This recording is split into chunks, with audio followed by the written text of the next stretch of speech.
Hey, everybody. It is Sunday, April 21st, the year of our Lord 2024. And I'm feeling good about the sport of professional wrestling right now. And I'm here to talk about it. This is Kevin Ely with Mel Gray from Power Bombshells and Jeff Hawkins, the Dynamite Show, here to cover our Dynasty pay-per-view post-show.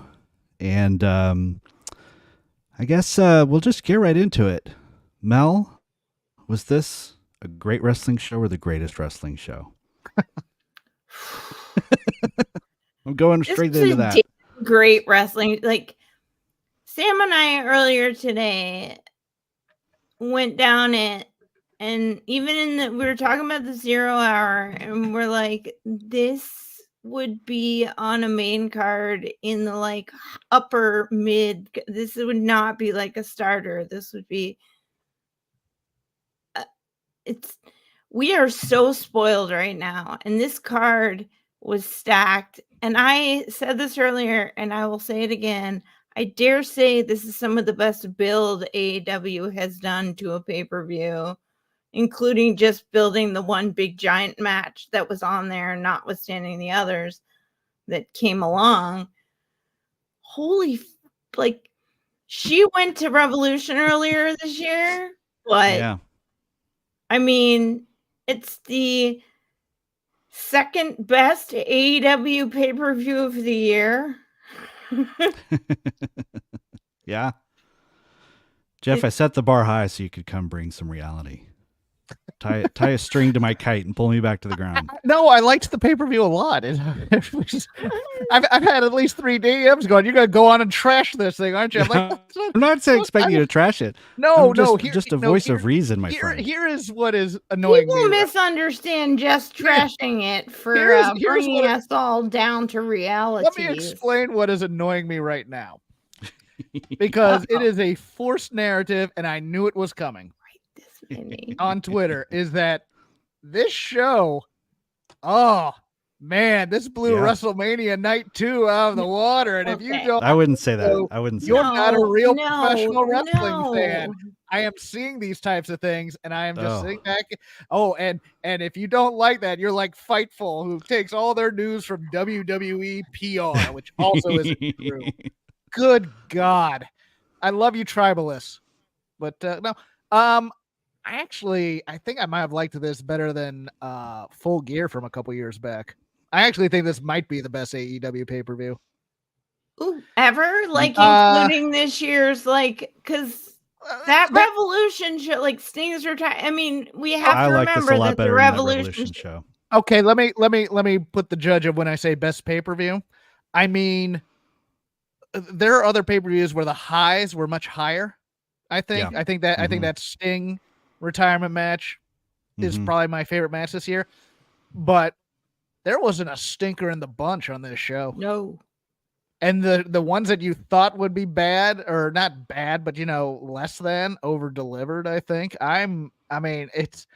it's weird because I think my favorite match overall, I mean, other than I love the tag team ladder match, but that was a spectacle. I loved Thunder Rosa and Tony Storm. I did too, yeah. And I'll tell you why when we get to it. But I mean, I watched that. I couldn't believe it because the other matches were very good leading up to it. But I'm watching the match. I'm going, this might be my favorite match of the night, and I'm shocked by that, to be honest with you. But no, a lot of people loved Danielson and Ospreay more than I did, but I didn't hate it, and I didn't not like it. I really liked it a lot. I start to cool my jets when people go, that's one of the best matches I've ever seen, and let's put it on a tiers. And I go, let's cool down and watch it again real quick. And then we'll go there. Oh no, I am fine with that. I am fine if you think that. I really am. Oh no. It's just the style is not my particular love of style, because I like selling a lot. So yeah. Well, there was some of that at the end, but we'll get to that. Let me get the headline out there. Let me not bury the lead. It was a great pay-per-view, and possibly the best that AEW has ever done, top to bottom. I think it's bigger that with all the things that have been going on over the last several months, they were able to effectively start at least to look like, hey, we're righting the ship. We're reorienting things in the right direction. They built Ospreay versus Danielson weeks ago. Like, we knew that at least, like, with this brand new pay-per-view, we were getting this ridiculous match. And that's a big deal. Well, they scheduled it Discord chat. I know you have. About the nature of this build and how Girl, it was, but don't help start the Discord and not also understand what's going on in the Discord. Okay. No, it's I may not comment, but I am the ultimate lurker. Okay. This plays to their strengths, though. The matches on paper are always great, so it's one of those things. I don't want to throw water on Mel's point necessarily, but it's like, I'm not saying it's better. Like, oh my God, AEW is reviveth. I'm not saying that. I'm saying for a new pay-per-view that nobody had, that we didn't have last year, if, like, in retail terms, or like what I understand terms, like, we started a new thing, and theoretically year over year this new thing should be successful, then yes, it's always going to look better on paper because it has nothing to beat from last year. It's like starting a new store tomorrow in a place that has 100 stores and being like, hey, we're 500% over what we made last year, which was 0 because we didn't exist last year. So it's going to be the most successful, even like just empirically, it's going to be the most successful AEW show on paper because there was no Dynasty show before this year. That's just economics. Okay. I mean, I mean, just to be like, not to pour water on pouring water on Mel's point, but like, I mean, well, here's if we're gonna get econ, like, it's the thing that I've been wrestling with this week is that idea of to give Paul credit of like, you can just announce Danielson and Ospreay and people are getting excited. I got stoked. That's my favorite wrestler of all time against my favorite wrestler right now. And so the story they told was exactly the story I wanted to be told. So I had a bias in there, right? I knew it was going to be what it was and it exceeded my expectations. And that's what I wanted. And to his point, and I think to Jeff's too, is if you want to ever reach more people than you're reaching now, or appeal to a broader audience than you're appealing now, then you probably need to do something, speak a little more broadly, tell a deeper story, that kind of thing. To me, the product of AEW, they're a great match product. And what they deliver on consistently is great pay-per-views with great action-packed matches. The problem, it's a good problem for me as a fan, but as a company, you would think, is this the kind of match that gets people talking and telling their friends, oh my God, you should have come over to my house and watched that pay-per-view last night. AEW is next level. This, whatever, WrestleMania is the big spectacle, but if you want like really hardcore, amazing action, this is levels above. Is it that going to be the kind of product that gets people to become evangelists of it? Or is it going to be, the preaching to the choir? Because I got preached to tonight, but I'm part of the choir. Oh, hell yeah. No, that's a good point. I can't argue with that. I mean, I really can. I mean, they gave me exactly what I wanted and exactly what I wanted to pay for in terms of like, do I think that AEW got new fans tonight? Probably not. I mean, I don't know. I mean, maybe a couple of the people that I'm trying to get interested in the thing around my community, because we've like, especially because like Motor City's sort of in my community and stuff. It's like, but like that, even that is kind of like preaching to the choir. It's just like the newest members. Right. Like I don't know. And just to give a Cliff Notes version, I think build is what brings people in and gets evangelizing. And did you see what so-and-so said about so-and-so? They're going to fight later. Can't wait to see it. That's my thing. And I generally agree. There I generally certainly agree wasn't with that. I mean, yeah. Go. Where I kind of landed with this was that this is an exceptional. This particular match tonight was an exceptional case in that you really could just say this is the best guy in terms of performer of the last 20 years, arguably, against the future, and that's a selling point to me. So, and I could see people selling it to other people that way. So I would have actually liked it if they had, I agree with you. Yeah, if they had used the term performer other than technical wrestler, I thought that would have been smart too. I mean, that's a great idea, Kevin. But wouldn't that terms of then be the it's all about that's too meta? Probably meta. Yeah. Meta. Well, best performer is one of those things. Like best wrestler is great, but they always put the technical in there, and you go, all right. Yeah, most skilled. Yes. All right, yes. let's go. Just so we could go all night. Yeah. most pure. Let's just start at the beginning and kind of go through it quickly. Did anyone watch the pre-show? I did. We can just go through it quickly. I mean, I was not like directly into it. Well, we'll just blow through it. There wasn't a whole lot to talk about, but the most notable thing that I noticed was the Jacksons arriving to the show in a Tesla Cybertruck, which I thought was an amazing heel move. Peak douche. Peak D-bag.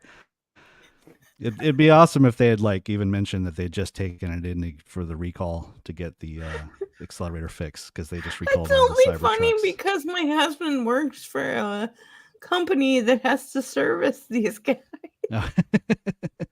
He's an assistant manager to place. They're fixing the accelerators? I ask him sometimes, I'm like, what's the... He's like, we have to deal with Teslas all the time. They're such a pain in the arsehole. I'm just like, oh, man. So they knew what they were doing with that. I didn't really watch any of the ants doing the pre-show of RJ and Renee. So I don't know if there was anything of note there. But, not really. So I really started paying attention when during the Trent and Matt Sydal match. I was really curious to see how Trent was going to be as a heel. He seems pretty much the same because he's pretty deadpan either sides. But I liked that he pulled out a new submission move on Matt Sydal and wouldn't let it go. A little bit of viciousness. What's going on with Chucky? He comes out to save him, and could we see a best friends heel team maybe? I think it's possible. I think that's what they're kind of laying out. I mean, he needs to make a decision on Wednesday, and we'll see what it is, because Trent's used all the same best friends branding to come out even as a heel, which was same music. That was a choice. Which was great. Matt Sydal, being a hometown guy, gets a kick out of a pile driver. But other than that, it was the match you expect from Trent and Matt. Yeah, we genuinely thought that this was going to we thought they were using 0 Hour when we talked about it this morning. We thought they were going to use it more as a story building thing than they actually ended up doing. It was like, no, we're going to have a bunch of... It was like, no, you guys should use this to build a bunch of the stories that you guys have been building up for the last... And they didn't end up kind of executing that. No. It was so a very all of dynamite those pre-show. things sort of they fizzled a little, because I was like, oh, I thought they were going to use this to set up a big heel turn where their factions were sort of reorganizing. And we had a whole conversation this morning just about how we thought this was going to be in reorganization, and that even the potential for Sue turning heel. I mean, we were in the weeds on this. Lord. Oh, we were having so much fun. I Yeah. think one of our people suggested that Sue come out in poison cookies, pink hair, and poison cookies. Yeah. And that would just be great. and just lectured him about how those cookies were supposed to be for everyone. But it ended up really just not being much of anything. It was like, and we were actually, it sucks because we were talking about how over the last while, Tony's been using 0 Hour as more of a building thing than sales pitch.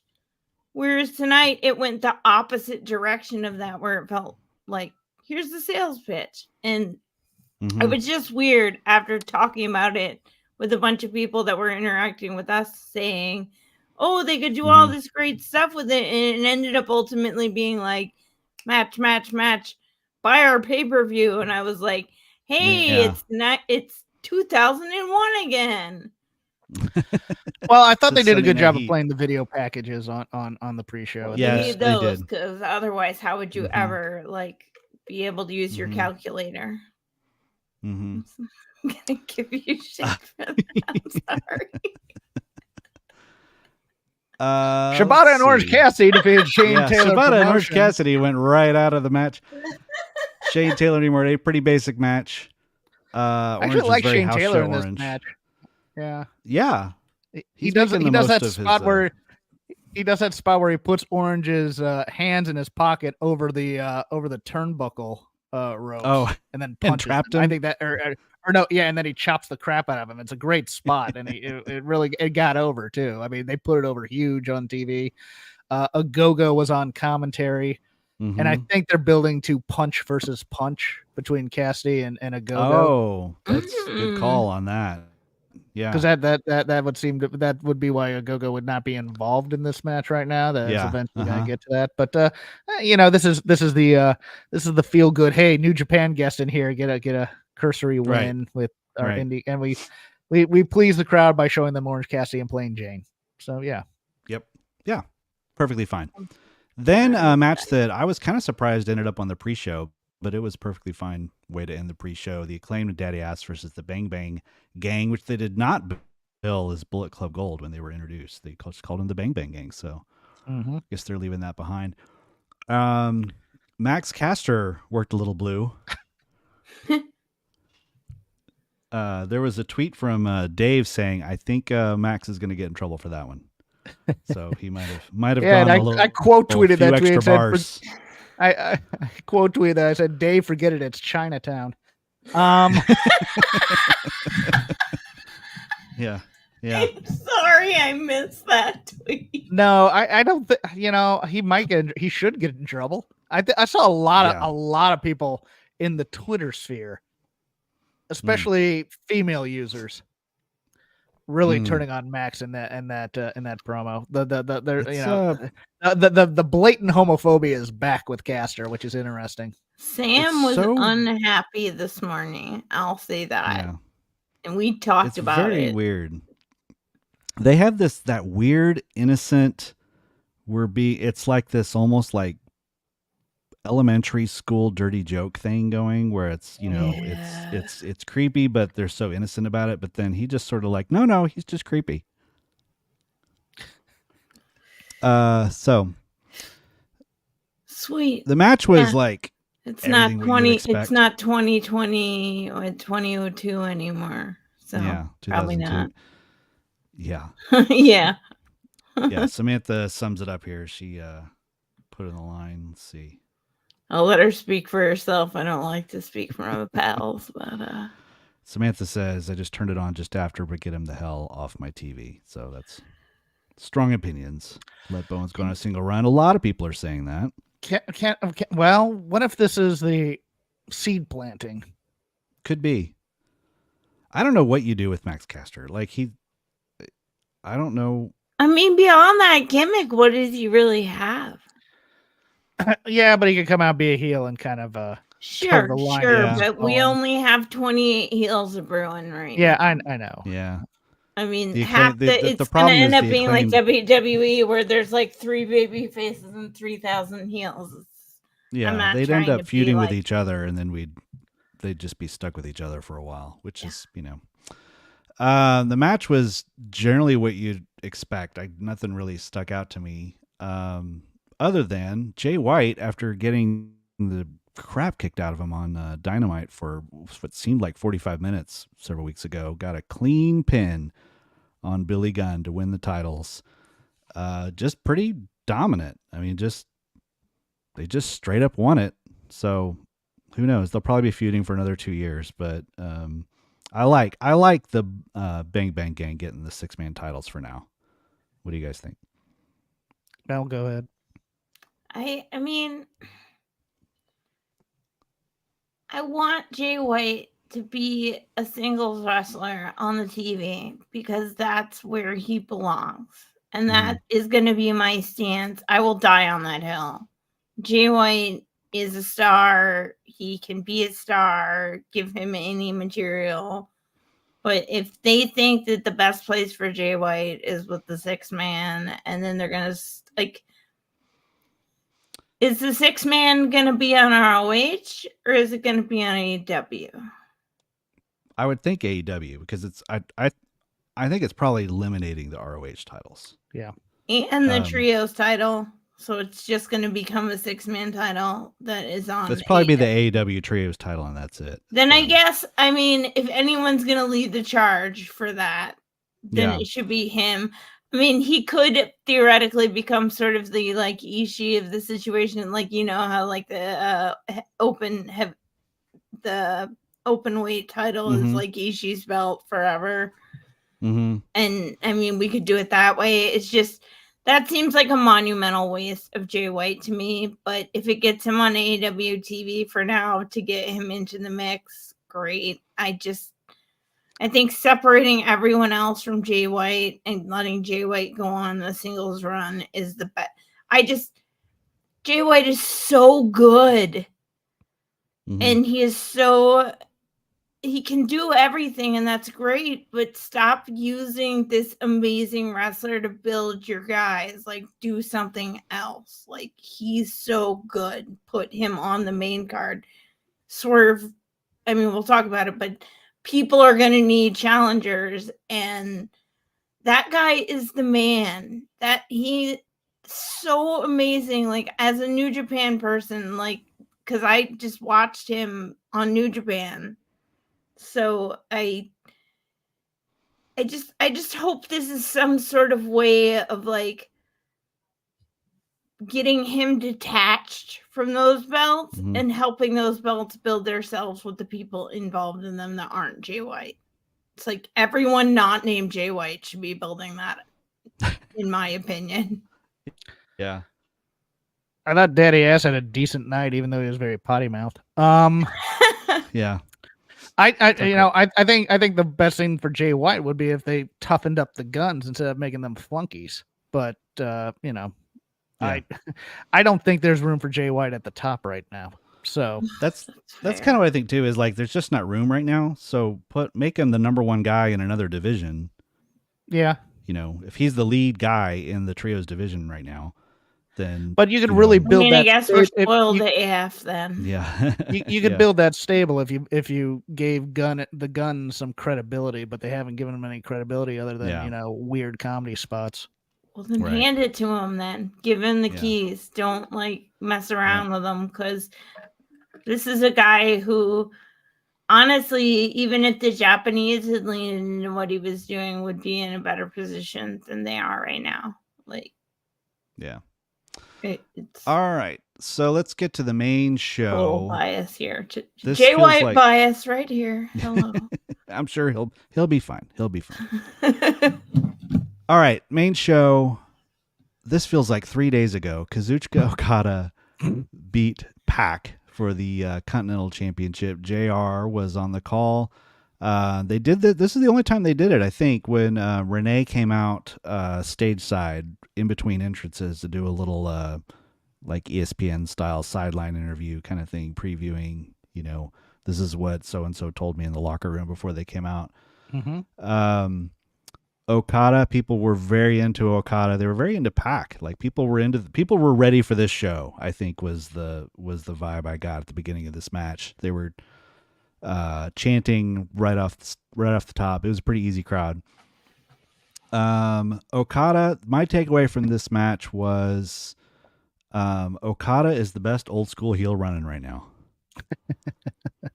He's just doing all the old tricks, like pulling on the ref, getting ready to do a taunt and flipping off the crowd, like thumb to the eyes, like just nasty cheating stuff and sneering while he's doing it. And I'm loving it. I'm loving this Okada.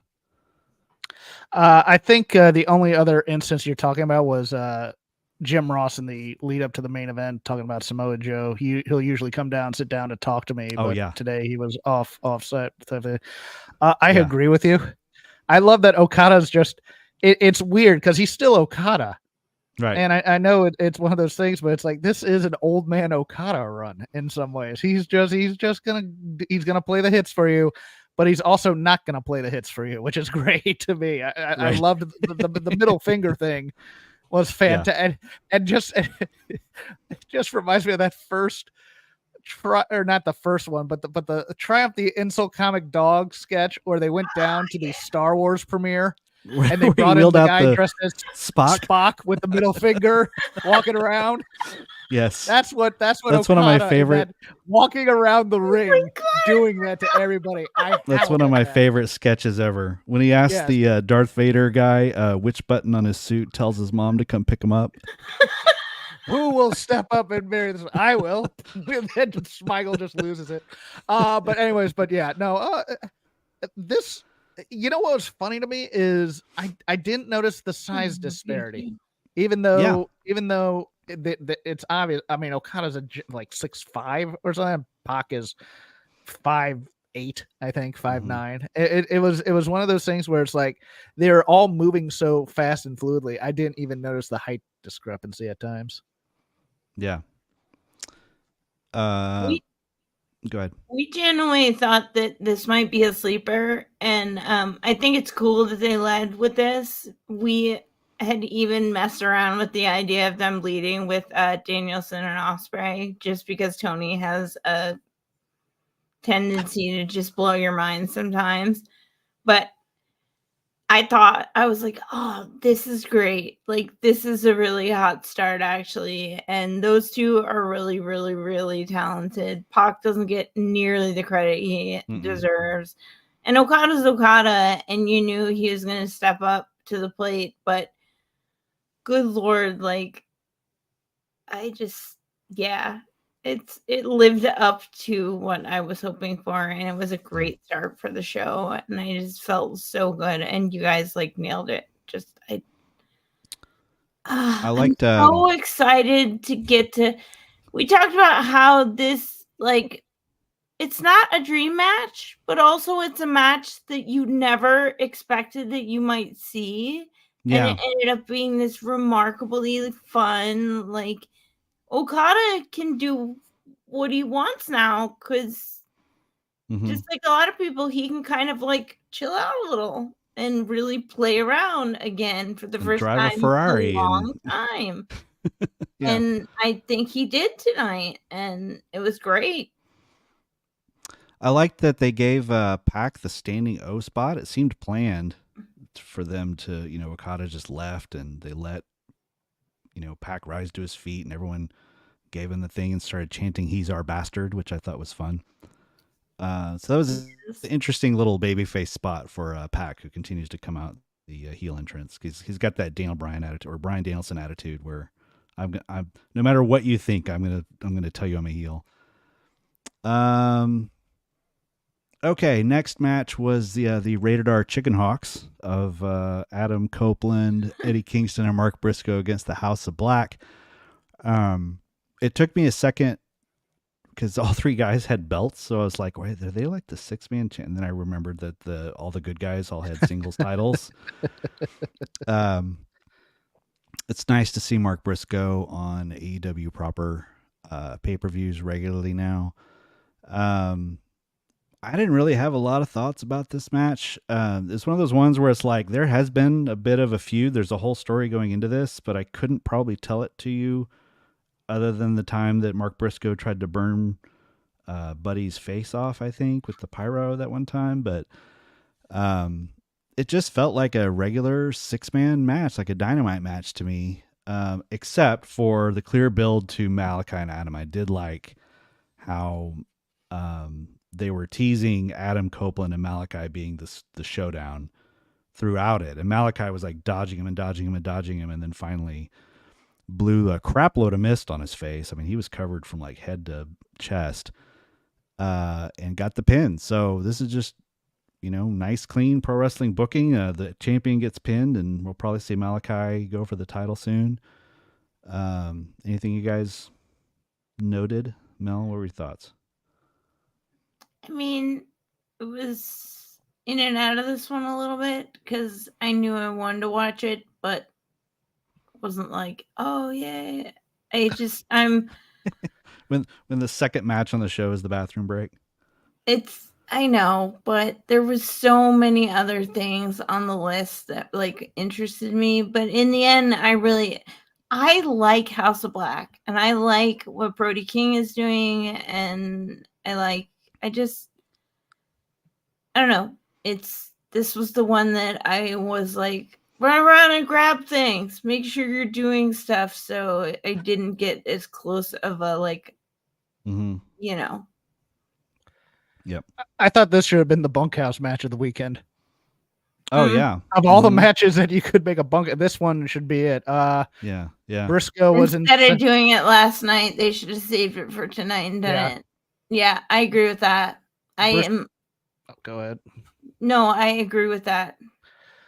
Briscoe was insane. I just love the one spot where Kingston is so into beating on. I think it was Brody on the top rope that he falls and trips and stuff like that. Like he's such a bundle of nerves and angst and anger at the same time. That's like I just want to beat him on top of that kind of thing. Mark almost broke. Like he was kind of corpsing a little bit. Yeah, and that's fine. I'm cool with that. And my only other thought was, look, if we're gonna buy the lore of the House of Black, which I don't always do, and they don't always do on TV. The Black Mist could be the start of an Adam Copeland turn to get back to teaming with Christian. That's true. If they're consistent with it. Well, they haven't been though, because Willow never turned heel. She shook it off. Her goodness. Oh, that's right. It's because she's a nihilist, and it has nothing matters. Nothing. Not matters. Even the mist. She smiled anyway. Is that it? That's long-term storytelling, Jeff. So wait, nihilism is what prevents the mist? Do what? Is nihilism what prevents the mist? I think it's I think it's detachment from it's kind of a I'm thing. safe as hell then. Yeah. Sweet.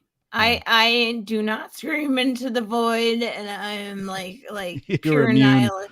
Edgelord right here. Yeah. I'm the edgiest of lords, lordesses, whatever.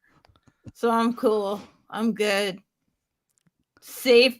Marked safe from future apocalypse. Marked safe from and missed spews. Excessive misuse. Yeah.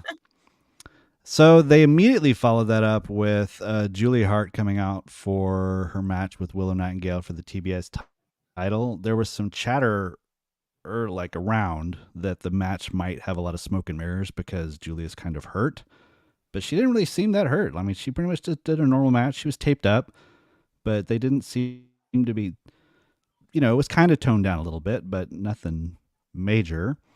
I liked, I'm a sucker for just fun outfits. So Chris Statler had a nice outfit on. It was kind of a fun disco kind of thing. The bell bottoms did it for you? Yeah, the bell bottom bit.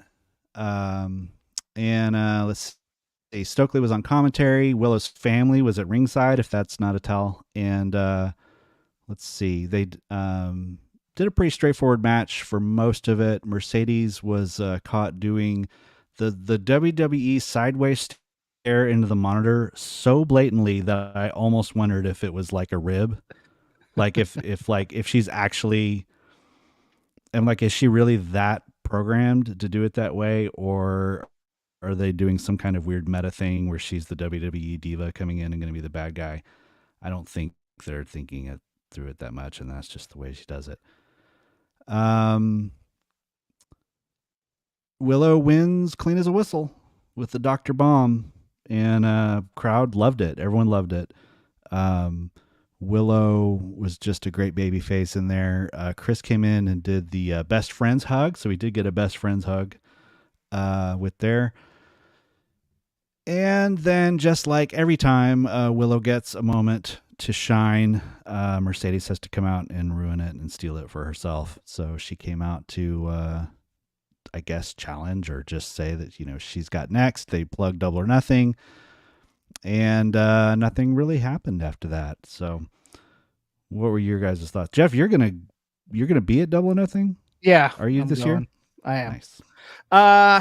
Jeff is hashtag in Vegas. Yeah, this year. I was surprised how straight ahead it was. I couldn't believe, like, first power bomb, Julius Pin. I went, huh, okay. Yeah. 1, 2, 3. I will comment on the Mercedes thing because it's driving me nuts right now. We have been hinting at some form of heel turn within this Willow Statlander thing to the point where actually almost pointing the fact that Statlander was the one that jumped Mercedes. Mercedes came out here, and if she's still a babyface, which I don't know anymore, Yeah. she has to come out without the CEO gimmick and congratulate her, and then just kind of leave and let her have her moment, or she has to go full heel here so we can figure out what the hell's going on, and just attack Willow or something. Because look, I love angles with moving parts. As long as they touch each other. As long as they gears are meant to work together. That's pretty much what I'm thinking here, because it's just like, all right.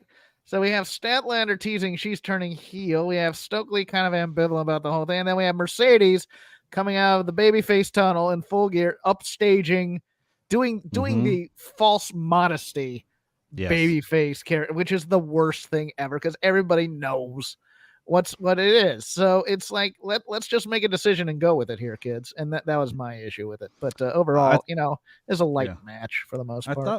I thought for a second the way they were positioning it that Mercedes would come out and then you'd have the Dusty situation where Statlander, Stokely, and Mercedes all just beat her down.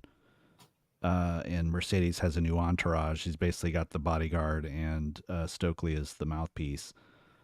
They could still do that because even in a logical sense, if they were to do that, the time to do that would be at the pay-per-view when it's for the title, not to set up the match. But they just bailed out of the ring, and it was pretty straightforward. But it was fun. People love Willow. Willow has really taken hold as a top babyface, I think, in that division, and I hope that Tony recognizes it. Now, according to one of our colleagues in the sphere, she was mentioning the fact that Double or Nothing marks roughly the 1-year anniversary of Mercedes losing to Willow due to injury but so the idea would be to build towards something that was like, you took everything that was mine. And so Willow winning this TBS championship was meant to, it's the most obvious, I think, for anyone, again, it's a little in the weeds, it's meta, but for those of us who have been paying attention, we all know that Mercedes and Willow have some history. It's the most obvious storyline. So her winning the TBS championship builds towards, it doesn't look like Mercedes is getting in the ring before Double or Nothing. So no, I did like Stokely questioning that in the ring, just advocating for Discord and message board users everywhere, saying, "Why is Mercedes getting a title shot when she hasn't even wrestled here?" And then the announcers just sort of brushed it off. Moreover, why isn't she wrestling anytime in between now and then? Because that's 5 weeks. I would think the only answer I have is I think that if she's still injured. Would. Yeah, that's got to be. She's got. The reality is that Tony. To me, in my translation is, he paid her a lot and she's still hurt. Mm-hmm. I think that's also what Dave's been intimating too. But I love the word. We're going to listening to Dave. It's just from following sports my whole life is you gave that person a lot of money and you need, and in this business you need to have them in the consciousness regardless. So I hadn't really thought about it this much or in this particular comparison and stuff, but this is probably nowhere near that level of situation. But is it a little bit like a Brian Pillman situation when he signed to WWE, where it's little bit of a bill of goods. Borderline. I mean, it's very borderline when you consider, I mean, you can't hide as much as you could back then. And you can't run up to Dave Meltzer and be like, give me your press pass, and have Dave be like, okie doke. I mean, I mean, it's like a cute story and everything, but that's not happening today because it's just not how that press creds get doled out these days. But no one's walking up to Vince or whoever, Tony, and hugging him and being like, what's up, bro? But I have to think they're turning her heel. I have to. It's the only thing that makes sense to me, but I have no idea because it seems like she's steering her own ship right now, and I don't know if her instincts are to be trusted in AEW. I'm the same way. Yeah, I hope that the money that we have that's been doled out to Mercedes is worth it all. Yeah. And that when it Double or Nothing, whatever happens, whether she wins or loses, or just starts like a new feud between them or whatever. But I don't know. It seems a little cocky. Like, I got Mercedes and you didn't. I mean, I hate to be like that, but yeah. Well, if you look at it, that toy chest mentality of like, collecting action figures, like he got. I mean, this is a chick who not a month and a half ago was like, I could see myself going back to WWE, and I'm like, we're in active negotiations, but sure, talk about how you're gonna go over. Like, I don't know. I have no idea. I'm nobody, but like, it's concerning because a lot of women, and I do think that there is a like little bit of a buzz of who's this chick who just came in getting paid. It's got a CM Punk vibe to it, where it was like, who's this dude who's just coming in here? And I'm not talking about the cancer or the politics or anything. It's just this person just blew in here and is making a ridiculous amount of money. Too. And it's like, if it's Okada, it's Okada. Yeah. But she's not wrestling actively. Yeah. Like, Okada's Okada and he's wrestling actively. He could be the IWGP champion again tomorrow. Mercedes hasn't had a match for, again, it'll be the anniversary at Double or Nothing. Was what, like, Sam pointed out to me, that our colleague Lara, who does her writing over there, and she talked about the fact that it was like a year and so many days on Double or Nothing where she would have lost the title to Willow. So, sure. Don't get it back. Yeah. All right. Well, enough about Mercedes. We'll find out. I'm at the point where I'm like, I kind of try to pretend she's not on the show anymore. All right. This one was interesting to me. Roderick Strong and Kyle O'Reilly, as they build it as X, did a little bit of gymnastics in the announcement of the match where he said, formerly the best of friends, not the best friends, but best of friends. Just to be clear.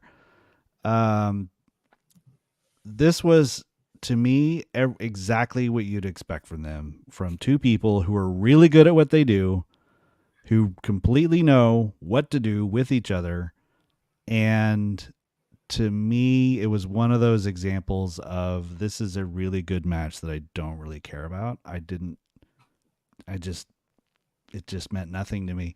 And I'm a fan of Kyle O'Reilly's. I'm glad he's back. I hope that he, gets into 100% shape and does really well. But like, this is not a feud that was capturing my attention. Although technically, you're like, if you just like to watch good wrestlers wrestle, this was really good. What were you guys' thoughts, Jeff? That's my exact note for the most part. If you've seen this match in NXT, if you've seen this match in PWG, if you've seen this match in Ring of Honor, yes, you've seen this match. And this was an exhibition of competent pro wrestling. Yes, and that's part of the problem, because Roderick Strong was killing Kyle O'Reilly's back for at least 13 of the 17 minutes of this match, and Kyle O'Reilly never sold his back. That's what was driving me nuts. Didn't even notice that. Yeah. And if he had done that, The people would have bought into this match and would have got behind Kyle to get him to win the title. But instead, they were playing the hits. And yeah, it's competent wrestling. And it's everything I don't care about in indie wrestling is doing a bunch of moves that have no damage until one guy catches the other. 1, 2, 3. I was like, okay. Props to Wardlow. Yes. Wardlow, this magnificent bastard. He tweets 16 minutes like before the match. I've been in a car accident. You know, it's really been frustrating. Blah blah blah blah blah. Yeah. Airbag deployed. I noticed in the photo. Yeah, and then he shows, Thank goodness. and then he shows up to this match. Oh yeah, with like an airbag burn on his cheek. Like yeah. His face was scraped up. He was a little stiff walking in. You could tell he did not feel good.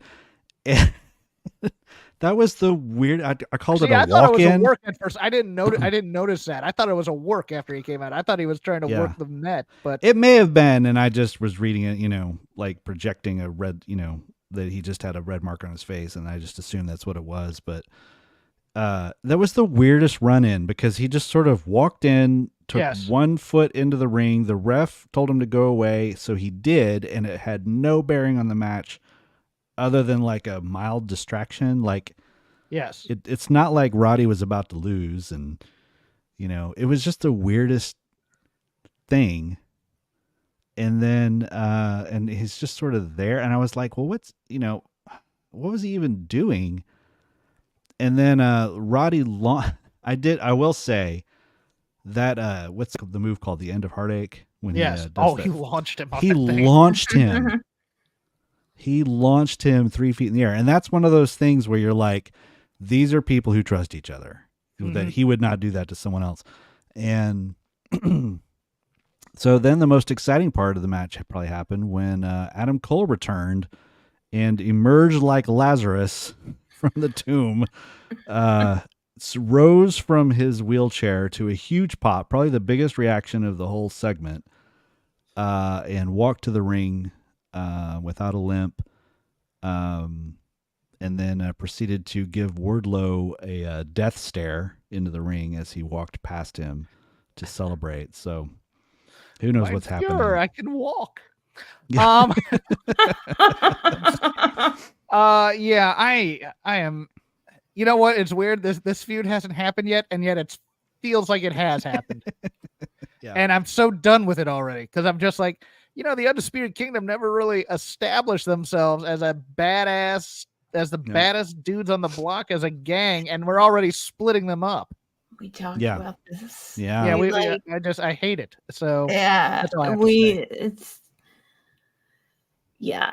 I just can't anymore. Like they keep like heating Wardlow up and cooling him off, and heating him up and cooling him off. That at this point he's become like the proverbial boy who cried wolf in this promotion. Like, what this is it's the movie that has had advertising for months and months to the point where you thought it already come out to theaters. No, it doesn't come out for 3 more weeks. Like, what the hell? What? Good. Oh my gosh, that analogy is perfect. Yeah. I thought we already got through this feud. Nope, we haven't even done it yet. Oh crap. Yeah, and I feel there's part of me that feels like they're hanging on to it in case MJF comes back anytime at any point. But then I just don't think it'll be meaningful by the time it comes back. It's just like, and then here's the thing: move on. With everything you know about MJF and how he did his business over the last year and a half, you think if MJF is coming back, he's going to want to feud with this group? Like, I think he'll be like, nope. As Sam put it to me, if MJF comes back at Double or Nothing, Wardlow might kill him dead. So, given the shenanigans he pulled the last time with his Double or Nothing times Wardlow situation, so I was like, fair point. I mean, it's kind of inarguable at this point. So, it's just, I don't know. It sucks for Wardlow. And I think that they could probably, I'm not saying that he's like, I don't see Wardlow having the AEW championship anytime ever, probably. But No. I also think that they're like building him up and knocking him down, building him up, knocking, like, I just don't care anymore. I'm like, oh, it's Wardlow. They're going to make him really hot and then they're going to blow it up somehow. And I just. He'll make a fine WWE US champion someday. Yeah, exactly. Him and R-Truth can have the 24/7 championship in the back or something. Yeah. I think they may have actually, there may be more cohesion to that story at this point. Who knows? All right. This next match was probably, if I could delete one, it would be this one. Hook and the Learning Tree, Chris Jericho, with his latest catchphrase, and he's both the Lionheart and the Learning Tree, coming out to the Rob Zombie music. You know, it was a match. It seemed like very much like the same match that they just did a couple of weeks ago. I'm sorry, I glitched there for a second.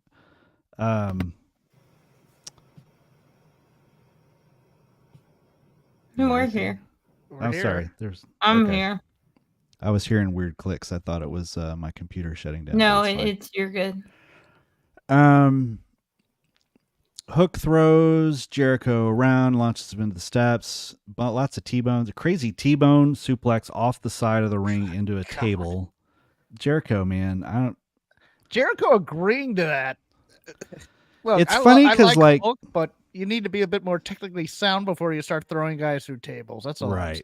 That's a little what I'm worried about with Hook right now, is they're putting him into these big spots where he's doing things that he's not really ready to do. And it's funny how, like, when Sting was doing crazy things, we're all talking about how Sting's amazing, but when Jericho does these crazy things, I'm like, Jericho, just go away. Like, why are you being so dumb? So the crowd. Yeah. I'm yeah.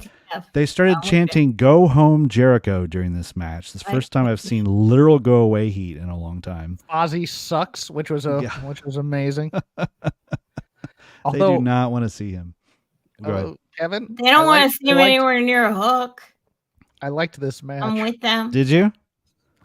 Other than the stupid. Of course you did. Other than the stupid fist bump, which made no sense whatsoever. Yes. That's what pissed you off. That's what pissed me off. Yes, the fist bump. Jeff, I'll tell you the one because Taz made this match for me. Yeah, Taz did make the match. The Jericho putting his hands on Taz thing. No, just Taz on commentary. And this is the Taz Kevin wanted always, where he was biased. Mm-hmm. Although this time he's biased to keep the title as opposed to win the title or whatever. Mm-hmm. And when he stood up after the bat shot, everybody in the arena thought he was going to jump in the ring somehow, but he didn't. Mm-hmm. It was kind of a neat little. I mean, look, I don't like fighting spirit spots at all, to be honest with you. Mm-hmm. But Hook throwing the double deuce while he gets hit with a bat. I'm here for that. That was a heck of a. I'd have to go back and look at that shot, because that was like, they normally don't do bat shots that look like you're just swinging at someone's head like that. And I know his hand probably, like they did pull that off really well. It has a balsa wood bat too. It's probably a very gimmicked bat, but at the same time, that to me is good usage of a thing when you're about to just absolutely kill somebody dead, and he's not going to kick out. I was fine with that. I actually thought Taz might pull the ref out. That would have been great. Actually, that would have been great. That would have been classic. Because I was like, Taz isn't gonna get physical. Like Taz is a little rickety. He's not gonna. Yeah, but he's not doing a match. But for this character, as bad as it is, Jericho needed to win the FTW title. I think that's perfect. You're not wrong. Yeah. I think if they were going to do this match, they had to do it this way and not have some sort of like Hook and Jericho being synced somehow. No, if watch Jericho like spray an X on it or something. My hope was last Wednesday that Taz was going to come down to the ring and swerve Jericho and be like, if you want to talk to my kid, you can talk to him your damn self. I was like, but I knew where it was really going. And that was my heart and my actual like wrestling brain were not synced up that point. And it was like, but this worked out perfect. because Kevin, he's gonna get in the ring next on Wednesday, Mhm. throw down the title and say, "I'm really the Eastern Championship Wrestling Oh, champion." that would be champ. Do the Shane Douglas with the that FTW would be belt. fantastic. That's what I want. He brings back the Eastern Championship Wrestling title. I would be over the moon. That'd be amazing. I can't wait for you two to have to argue with everyone in the Discord about that. Oh, I'm not going to that channel. Are you kidding? I already got blocked by someone in the Discord this week. I'm trying to take it easy. I did. I won't say who it was. You You don't have to say, but like I think it's so funny. It's like you really have to be like there's some way more blockable people in our Discord. I'm not pointing at you. I was particularly Jeff. annoying someone, and I wouldn't let it go, so they let me go. It's fine. It's fine. I find it hilarious. I'm kind of proud of it, actually. Blocked by Sally Albright. Me too. I'm totally proud of it. I'll tell you the one thing that lost me on this match was when he put the trash can over Jericho and then proceeded to hit the trash can with a kendo stick. Kendo stick, yeah. I'm like, what? I'm sorry, I can't go there with you. Like, are you just I'm with you? At the worst that's happening is you're like damaging his hearing. Anyway, I don't know where this is gonna go. I mean, other than Hook, Jericho Rob Van Dam feud. Come on. Oh, that's got to happen. Yeah. Well, then at least a match needs to talk to these jerks and get those Rob Van Dam's from. They're gonna do. They're not doing shows anytime. Here's what they're gonna do. They're gonna do Double or Nothing. Like some FTW rules match or whatever thing again. But they're going to do the WrestleMania Night 2 finish, except it's with all the ECW guys coming out. Oh, God. It's going to be Rob Van Dam. It's going to be Sabu. I paid for this show. Don't make me whatever. You mark my words. Don't put that hoodoo on me, man. You marked my words. That's going to happen. Bubba Ray is going to be there. No, they'll probably get Devon. Oh, wait, because he's going to get a paycheck from both guys at both their big shows? Screw that. You know what? They need to book that in your state where they only want like those kinds of wrestlers wrestling. So yeah. You can have those shows if you want. All right. Jeff and I don't need that. The other thing was I want Motor City like telling the Young Bucks that they're not the greatest of all time. We'll get there in my town. Yeah, I think that could happen. I hope so. Okay, Toni Storm versus Thunder Rosa, what may have been Jeff's favorite match. I really liked. We talk about builds. I really liked the build to this. I thought Thunder Rosa really stepped up. When she came back, I wasn't completely sold. I felt like she was kind of lost a step, both in her personality and in the ring. But this was kind of the old Thunder Rosa coming back the last couple of weeks. And that last week, and did you guys see the last promo that Tony did on Collision? Yep. I loved that dearly. They played it twice on like the pre-show too. Yeah, they should have. It was it's one of those ones that her was like, I wish you promo didn't. ever. I wish you had more than 24 hours to play this thing to death, because it was fantastic. I was like, that's the timeless Toni Storm I want to see if they're going to do this gimmick. And the thing I was happy about was that was kind of the Toni Storm that came out tonight. Like, she did not do a whole lot of the hijinks, no frying pan in the buttocks or any of that. No overkill to Gucci. Yeah. Every time she does that hip check, I think of Taguchi for some reason. I can't get it out of my head. That's the most devastating move. I never watched that and don't wince. She had more face paint than Thunder Rosa, who notably had no paint. She had the eyeshadow, but like little webs. And Tony was doing the Whatever Happened to Baby Jane look. Isn't that the name of the movie? The Betty Davis movie? Yes. Yeah. Which I thought was fun. It was interesting. Some people in the Discord didn't like it, but I'm here for it. And we saw a lot of the old Toni Storm. I don't know. Gush about this match more, Jeff. The thing that I loved about this match, at least for 3/4 of it, maybe 5/8, maybe 7/8, who knows? Every single shot that they threw at each other, they sold like they got hit by each other.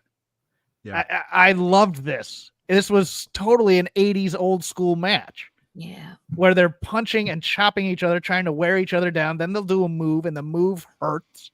And they kind of struggle to get back up.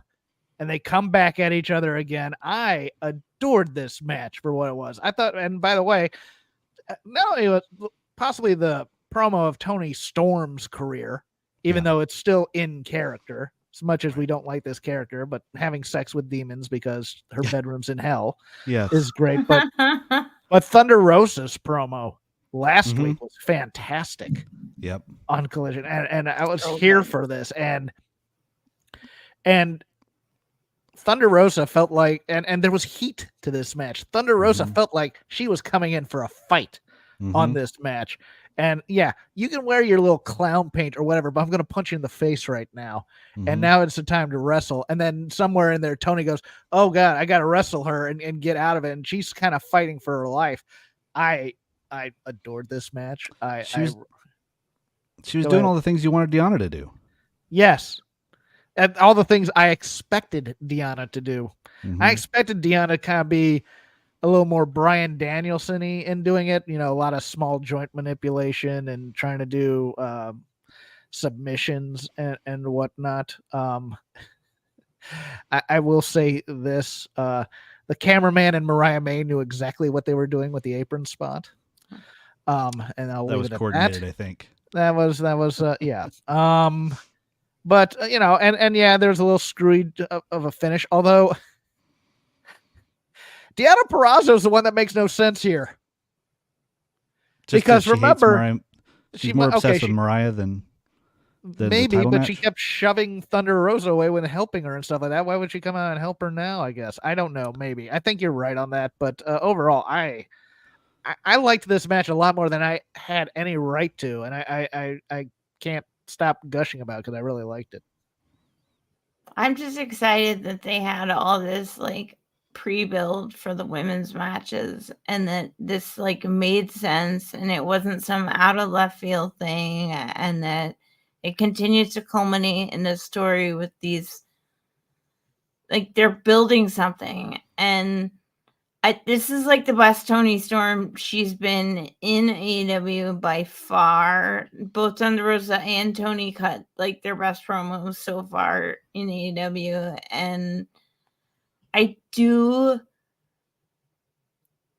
wasn't sure about it. And then I realized like, oh wow, they really are putting like real thought into this that you have to be patient with a little bit. And I kind of like the... But I mean, it's because I know they're going to bring the Joshis in, especially because they already have started to filter them in, and they are going to probably bring them in for Forbidden Door. It feels like the first time they're going to have like a legitimate global storyline in Forbidden Door's women's matches for the first, and I've been to the first two.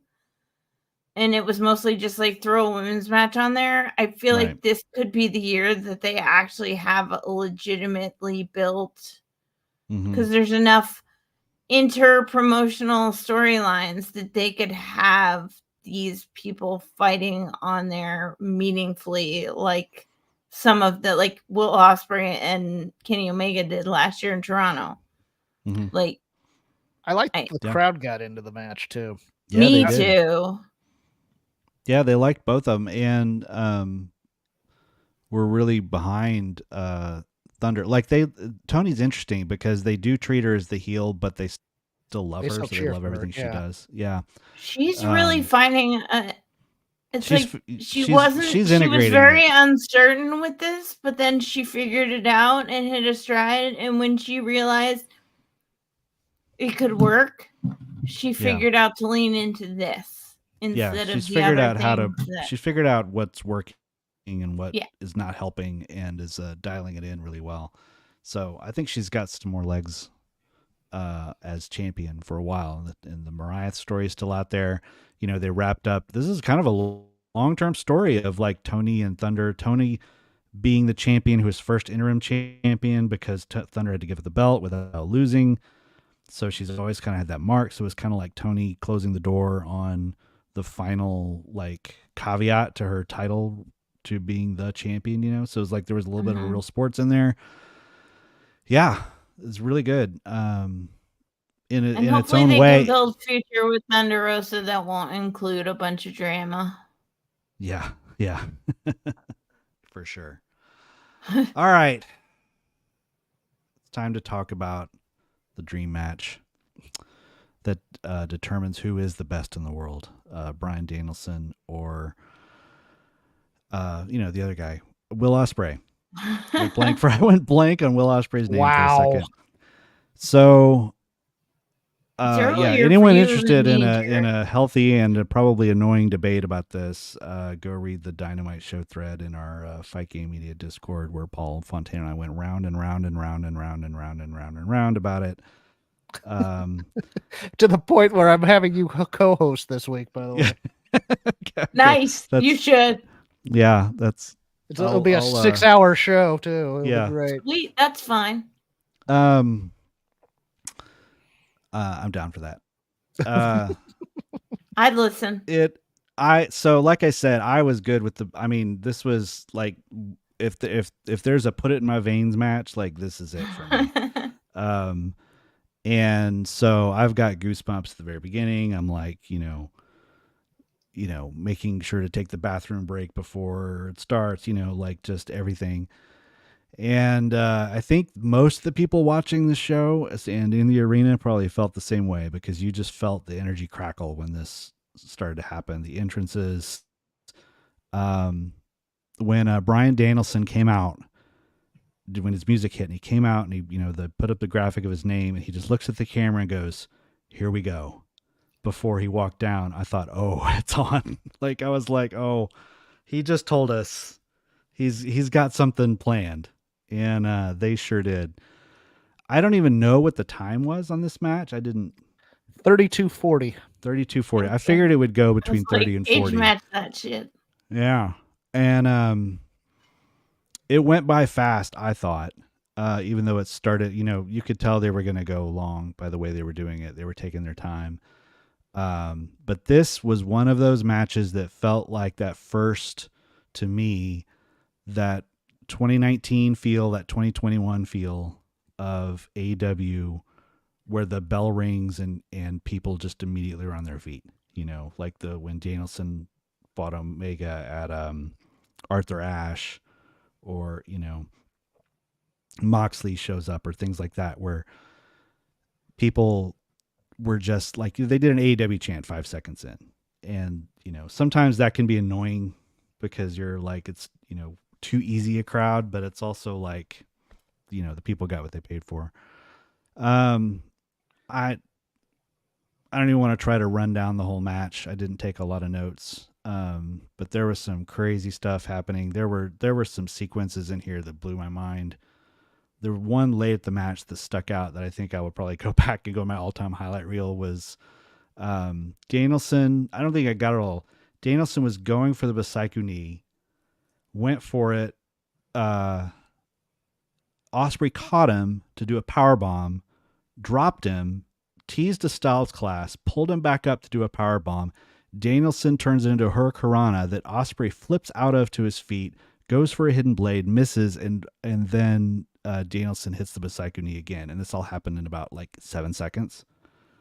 And it was just one of those matches. So if you're into this kind of match where it's like the intricate sequences done really quickly with high impact, and what can people pull out, then this is about as good as it gets. So your mileage may vary based on your tastes, but what were your expectations going in, and were they met, exceeded, or disappointed? Go ahead, Mel. Met and exceeded. I mean, this was everything I hoped it would be. It felt like a big, like, This is one of those matches where I definitely am already putting it on the of the year potential awards. I think that both guys were coming to play. Like, this was no joke for either of them. Like, this was bigger than I think even what the story is. And this was that taste of New Japan and AEW that you bought when you built, like when you said, hey, we'll come here. And he said, okie doke. And now you got Danielson going through like, I want to have my best matches ever. I don't see any shortcomings here. Like, this is the way that it should have played. It should have gone. This is my jam. These are my matches. This is like what I got into New Japan and got back into wrestling for. And it's like literally, it's what's so weird and wild to me is like, this isn't on New Japan World. This is on AEW. Like, I think some people won't even understand what they witnessed in some ways. And I don't mean that like, oh, I'm so much like, I just don't think that some people understand like what those two are doing when they're doing what they're doing. Like, I think it's compelling to people and they don't even understand why. It's like when the women, like the Joshis, were wrestling the other night, where like all of a sudden the whole crowd that was dead for hours suddenly realized that like there's a real wrestling match going on. I think that some people have that ability to just, even if you've never watched a wrestling match before, but watch this one, somehow you would feel pulled into it because it had that vibe to me. But I may be biased because I know these guys so well. Did you hate it, Jeff? Totally. Poor Jeff. Here's the poll. Not poor Jeff. Come for the YouTube shorts. It was fine. That's the poll quote. It was fine. Jeff Hawkins. No, I look. It was very intricate. It was very highly skilled. It went at a very fast pace. It was a good match. Did it not have enough trash cans and concession stands for you, Jeff? No. What, you guys are gonna make me sound like I need to criticize it. I'm totally. I'm just giving you a hard time. I genuinely though, like what? It was a nice, smooth match. No. What? What would make it better? Danielson, I thought over-delivered being able to work with Ospreay here. Yeah, he did. Yeah, I mean, being able to go toe for toe. Like, I really liked the first spot where he's ducking and weaving all of Ospreay's stuff, and they're blocking kicks, and they're acting like they're in a real fight. Mm-hmm. And then we went to the dance. It was great. Yeah, I mean, this is gonna be the one that. And again, I say this with love, Paul Fontaine. All the spreadsheet dorks are gonna be putting this as their number one right now, and match of the year and all that other stuff. And man, I'm not there with this one, but it was a great match. I mean, it was. You can't say it wasn't. It's just that this does not tickle my funny bone in a way. It tickles. It tickles people who love. If you love independent wrestling and you love the high level ROH stuff and you love technical wrestling. No, because it doesn't feel technical at all. They're doing not a lot more. Okay, forget technical, but because when I think technical, I think grapple. Work rate. The Japanese style of wrestling. If you like the video game, go balls to the wall, keep hitting each other, but there's no real damage going on, and everybody's like doing roar spots here and there. If you like that, if you like the anime style of professional wrestling, I think that's the best way to put it. The anime style of professional wrestling. Are you calling me a weeb? Is that what you're saying? I'm not saying anything. I'm just talking here. Don't put words in my mouth, Mel. It sounds like there's a dog, and it sounds like they're coming in to take. There's a dog, and okay. I'm not gonna get. But I'm saying if you like that style, it's great. It really is. It's a great, fantastic match. It's just not the style that I really enjoy all the way, but I enjoyed this quite a bit. I mean, it's one of those, it's going to get 12 stars from Dave, and and then everybody's going to get mad on Twitter. And it's just, it wasn't in the Tokyo Dome because it could only get like 11 stars. Yeah, it was a fantastic match. I was a little sour on the ending.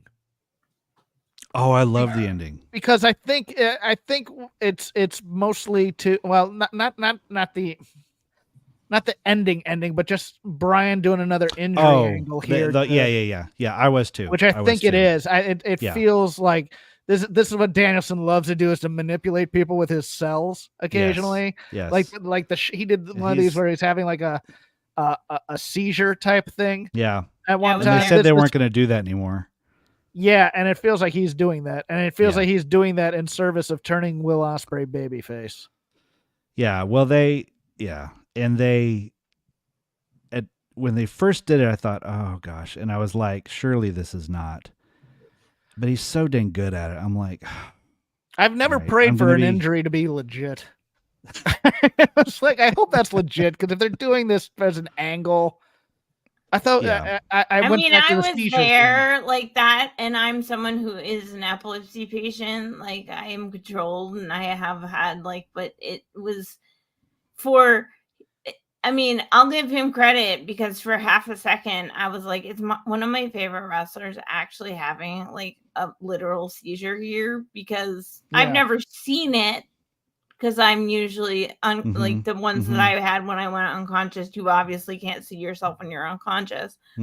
But I understand like the principles of the thing. And then I was like, oh, I see what's going on here. And it's like, and I think we talked about it at the time where I was like, I get it. And I'm not necessarily sure that I would use it, but I see where they were going, and they were trying to kill time because they were trying to figure out what was really going on, that his arm was broken. And they did. I still look at that as one of the better matches in general of that year, and maybe of the last few years, because they improvised the ending of that match, and no one gives them credit for the fact that Okada, we don't know necessarily what was supposed to go on, because Okada and Danielson decided that I'm going to let you pin me because you just busted your arm in half. And I mean, I remember knowing in like retrospect, I remember where he was, what he hit, because watching it, because we were in a good position.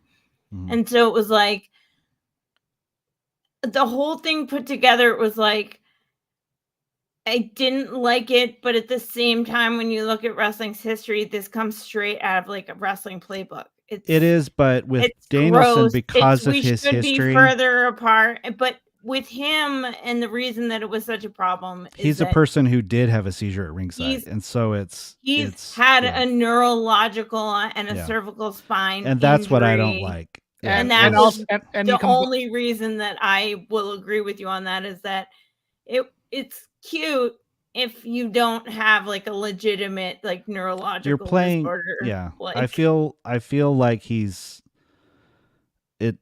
mean. It's because I genuinely care about him as a performer, and we lost him as a performer for a long time, and I was very sad about that. And getting him back and seeing him at a high level again, I don't like him using that. And I know a few neurologists who probably wouldn't agree with him. Doing that. I mean, they probably, if I said to them, I want to go do this, they'd probably be like, no. Well, you combine it with his love of lying, now that Cody Rhodes has taught him how to lie, type of a thing. It becomes more infuriating in a way, but No, I will say. Let me say again. It was a great match. As someone from Aberdeen, Washington, he grew up in Aberdeen, Washington, so he grew up like in Boring Land. So in a way, like he is still like part edgelord, because I mean, when you're that indoctrinated, just like me, when you like.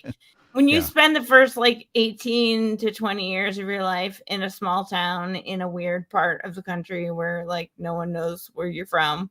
Right. I mean, the only other person that's famous from Aberdeen is Kurt Cobain. Like, I was going to say, yeah. Like, what's so funny about this is our neighbors that were in our neighborhood, they were the same age as Bryan Danielson and graduated with him from Aberdeen High School because they were all from there, the two of them.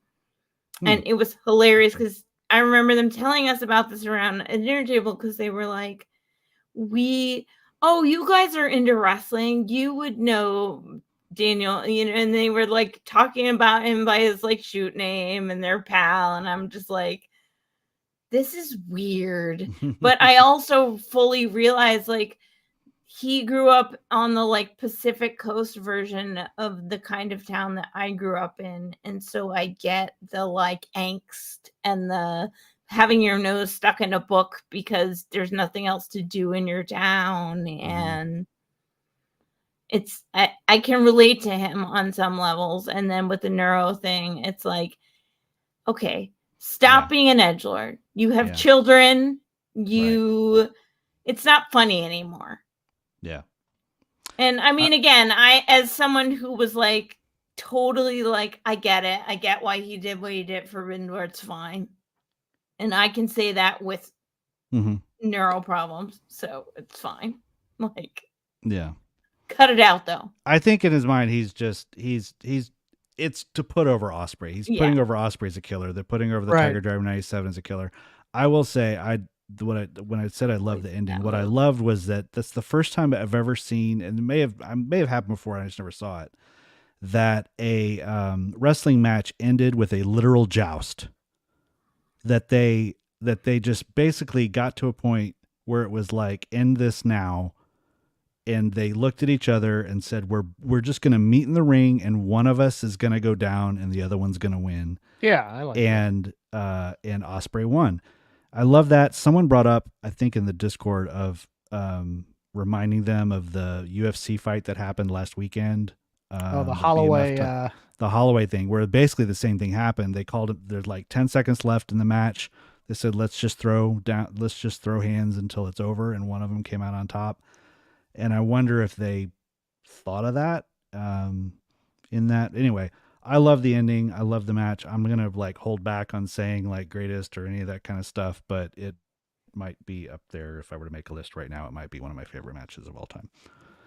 But the only thing that would make it better is if there was more of a story, because this was if you were to compare this to like the great matches to me, like the Okada Omega series, this would be that dome match that was like the standalone match and one person won and one person lost. It would not be the third match where they had all the history and the build and can he ever beat him and all that stuff.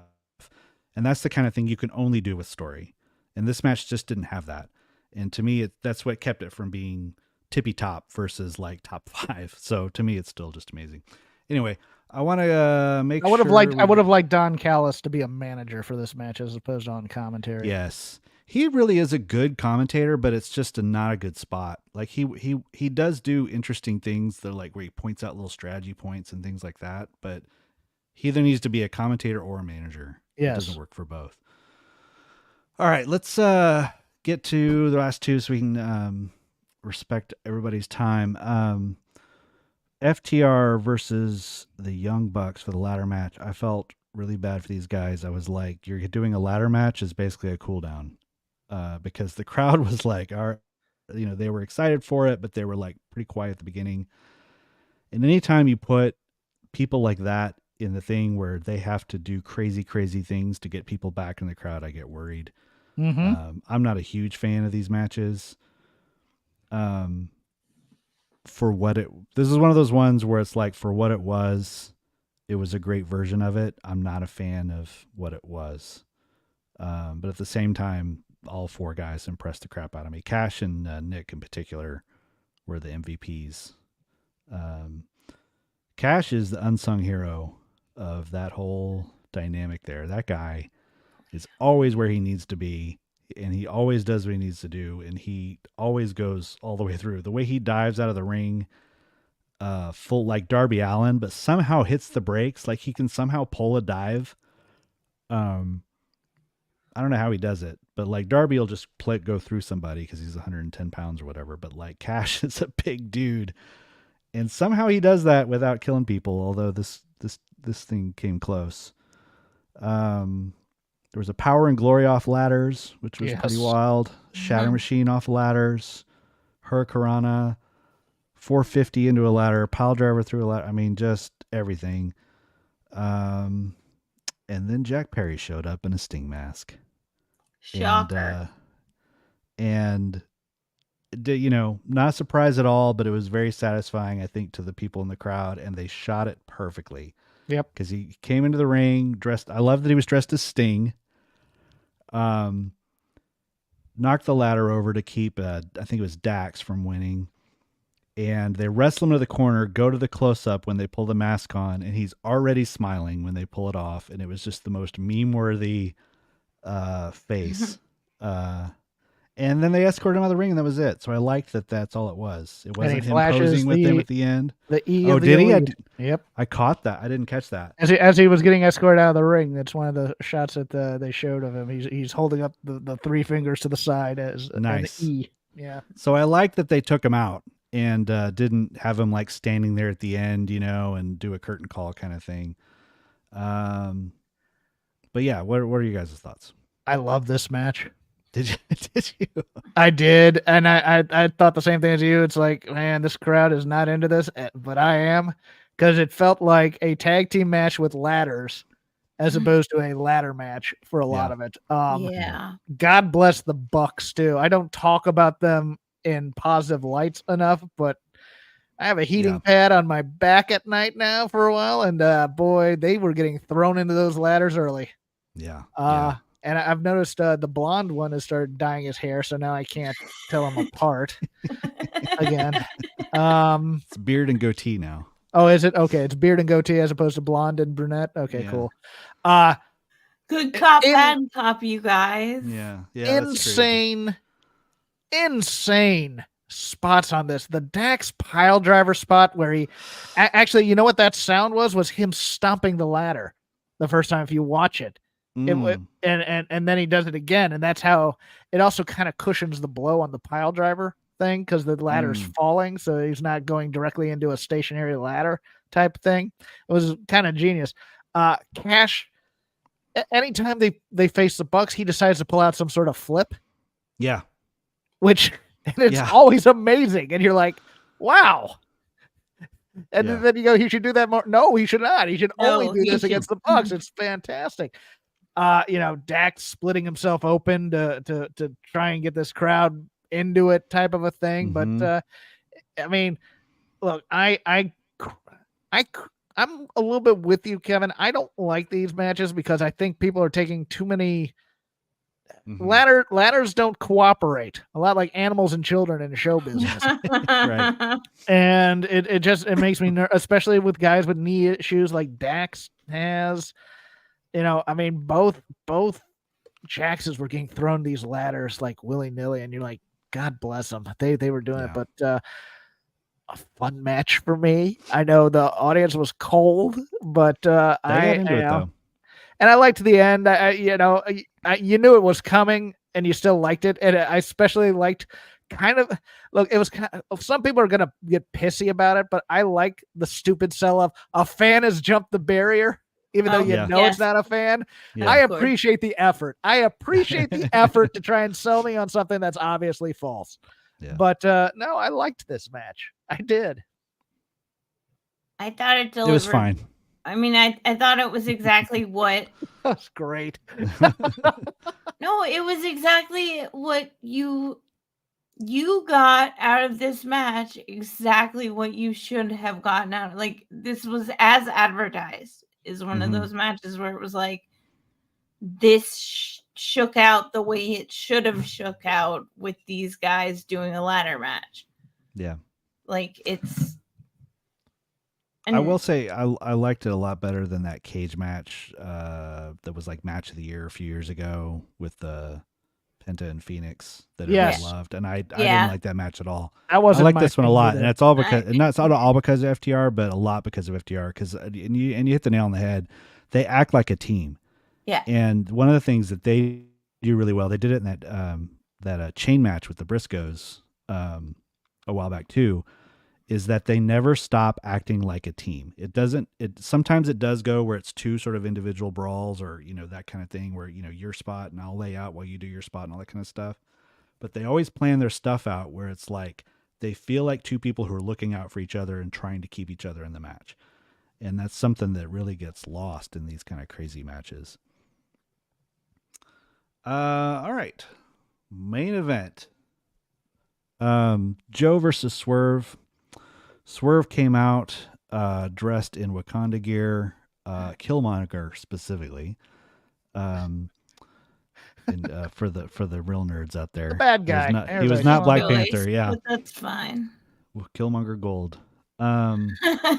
Also had the kill shot knee pad from the Lucha Underground days, which I thought was a cool reference, which told me anytime you're putting all your old logos on your gear before a big match, you're winning that match, because that's the Sami Zayn move of putting the PWG We had them logo. on for the 3-way too, I believe. Did he?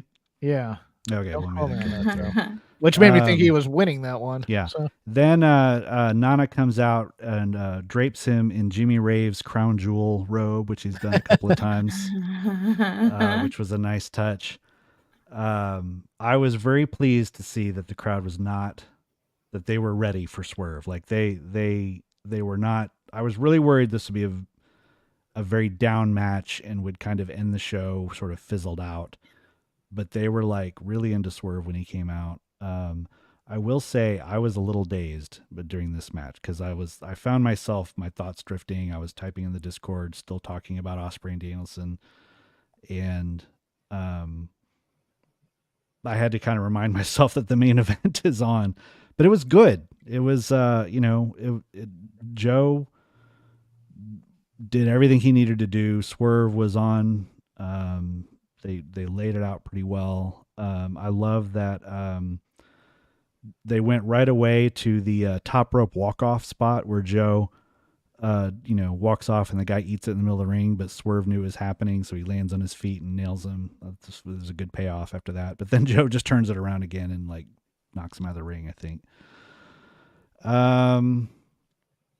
This was just one of those things where it was kind of like, I'm not comparing this to the Cody match from WrestleMania, but it was one of those moments where the last 10 seconds of the match, it was not, you knew what was happening. Like they set up the final spot and Swerve took a good long time to soak it up before he did that final move, which, I could see someone criticizing that. I could see someone saying they really enjoyed that. He just won clean, and Joe ran off almost immediately to go shoot Twisted Metal, I think. But I don't know. What are your thoughts about the match and how well Swerve is set up to be champion over the next few months, at least? I went first last time, Mel, so go ahead. Oh, okay. Well, they gave the people what they wanted. There was no way that, I think that if you had not given Swerve this belt tonight, you would have seen some sort of riot or backlash of some kind. So, but then this was something that I think that was a really important conversation we had this morning, is like, where does he go next? Like, who is the next person? The obvious choice is Hangman, because they have the background, and you could bring Hangman back in strong when he's done with his hiatus. But also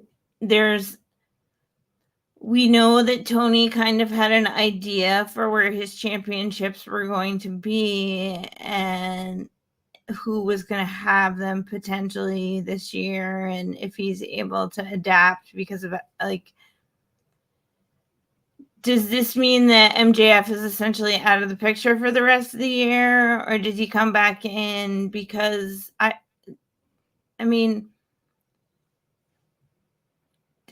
think we all believe that Will Ospreay is winning the belt at Wembley because that's part of the deal. So to sort of hold it until Wembley, or is he a shorter term champion than that? Is kind of where. Because I really hope, I feel like let him carry it to Wembley, and if they still want to give it to Ospreay, then great, because that makes sense, and you could build something from that, and it might be a lot of fun that no one thought about. But I don't Swerve has taken, then they cooled him off and brought him back around and got him hot again. So like, I don't want to see him like lose this Get word load. Yeah, I don't want to see him lose this at Double or Nothing, or even probably before the end of the summer shows if he's going to lose it. And maybe even longer than that. I think you need to commit to him. Otherwise, you're undermining the belt and you're undermining Swerve as a performer. So, I mean, you went for it. So now you have to lean into it. Yeah. You nailed a point I was going to make about the last 10 seconds. That was melodrama, and I know that AEW tribalists love to say, "Oh, I just can't stand the melodrama and the storytelling in WWE when it gets all like that." And that's what this was. It was. I mean, Joe, he's literally telling Joe, "Come up a little bit more on that." And Joe's just like, "All right, hurry up and stop me, will you, please?" Yeah. But I liked the match a lot. I thought Joe really gave Swerve the match he needed to become champion, to be honest with you, because in my opinion, Joe's the best champion AEW has had in its history in terms of the kind of guy I want to be carrying the belt, the guy who cuts the kind of promos I want to see a champion cut, and who has the kind of matches in terms of championship heft, as I like to say a lot. I am going to echo the concerns with Swerve as a champion, and possibly, I mean, you don't want to say he's a transitional champion because it's August, or it's April, and we're all looking at August, and it's 4 months, and they have gone heavy. One of the reasons Jim Ross was on the call for this match, not just because it was the main event, but because he was also the guy who called Ron Simmons beating Vader for the title as well. They're going heavy into the first black champion thing in AEW. And that is some quicksand that you could get into right there if you are going to just give him a 4-month, hey, attaboy reign, and then take it off and give it to Ospreay type of a thing, because they invested heavily on that in the commentary, and Swerve just heavily invested in it at the press scrum. So I'm interested to see how he does a feud, if he's doing it as babyface or if we're continuing to jump back and forth across the what's the name of his crew? The Mogul Embassy. The Mogul Embassy Swerve, or babyface Whose House Swerve. Right. Yeah. And it's funny that he and Ospreay are both the baby faces in the heel groups. Yes. Yeah, I think Ospreay is like, I'm surprised it didn't happen tonight. I thought it was going to happen tonight because the rejection of Callis family is coming. I think they're going to make a mistake here, and I think they're going to give him a sacrificial lamb at Double or Nothing, when in fact he probably should kill Hangman Page dead at Double or Nothing. Oh yeah. I think they may give him. I think they may give him Wardlow at Double or Nothing, and then that starts the split of the Adam Cole thing. I don't know, but it just feels like that thing. Well, we don't want to go into the top guy. Let's give him a guy who he can beat and do a short, like Joe and Hook type of a thing. Like Joe and Hook, like Adam Page and Murder Hawk Monster. They had that kind of 2-week feud or whatever. Which could have been great if they had ever built Lance Archer, but they never did. Right, and it's kind of like, they like the other company did with Daniel Bryan, when it's like, hey, you won the world title against Triple H. Let's put him in a feud against Kane. Yeah. Who's the Kane of AEW that they can put him up against? God. Lance Archer. Lance Archer. Sadly. Wardlow. Yeah. That kind of. Well, I mean, they're giving Will Hobbs an IWGP shot this week, so. Right. I think that's the danger. The danger there is that they've put so much into the narrative of this is our first black champion. Yeah. And if it's a 4-month reign, then Tony Khan's not going to like what the fan base has to say about him if they just take it off of him. Yeah. To me, I think Heyman's got to be the next challenger, but I think he's got to number one, he's got to beat him, but then number two, he can't just then go on to the next person. Like, I think you're right. They're in a tough spot because everyone's expecting Ospreay to be crowned at All In. And I've heard some chatter, I mean, not like inside chatter, but just people talking of like, are people going to take the wrong lesson from Cody, and say, oh, why do it now when you could have a whole year and make it even bigger? We'll do Ospreay winning the title in 2025. And, I don't know, because if you do it this year, like you said, the 4-month reign is a transitional reign in AEW. Yes. And, but I also, Swerve's got a lot of work to do if he's going to main event Wembley Stadium. Yes. There are only a few people who could do that, and two of them wrestled each other tonight. Yeah. And I don't know if Swerve's there yet. And I don't know if he can get there. I don't know if AEW can get someone there. I think they don't put him on as. I think, you know what? I'm starting to think Ospreay doesn't get the title at Wembley. I'm thinking they do that as Omega's comeback if he's able to come back at that time. I mean, that would be a great way to deflect the whole thing, because you wouldn't obviously bring Kenny in to make him like make a run for the thing. You'd bring him in to like feud with Okada. But coming in for an Okada or Ospreay type of dream match to top line, that then you don't have to worry about the narrative about that, and you could possibly put Okada versus. Yeah, you could do Okada Ospreay. Swerve. Yeah. No, I was saying Okada Swerve. Oh, Okada Swerve. Yeah. Wow. Yeah. Fun. I could get into that. Because you got All Out you got All In and then All Out right close together. And you've got Forbidden Door in there. Swerve has to defend against Sonata or somebody, like June. It's Blue interesting. Panther will come in and face something like that. So there's lots. There was I think it was Fightful that reported that Tony was saying like that they and I don't know if announced is the right word, but they shared All In plans with the talent today, and basically laid out, here's where we're going and here's how we're going to get there. So like a lot of the talent has a good idea where they're going over the next 4 months. And also that after tonight, it would become pretty clear what those directions are, which I would guess would mean Ospreay Swerve. If you were to just go off the results of the show, but I don't know. There's a lot of work to do, and the thing with Tony Khan is you could always count on him to do a killer pay-per-view, and you can always count on him to do a frustrating time in between. Well, yeah, he told everybody the plans were all in, so they could just start planning their own angles. Yeah. Right. Yeah. If anybody needs help, here's where we're going to land. I want you all to be thinking about how you want to get there. Yes, pretty much. Book your futures, and I'll pick the best one out of all of your bookings. Tony, right. So what are you thinking, Con? Type of a thing. I mean, that's the most aggravating thing. It's like but see, what's happening now is now that he has more pay-per-views to do. Right. That kind of thinking has to be a lot shorter and a lot.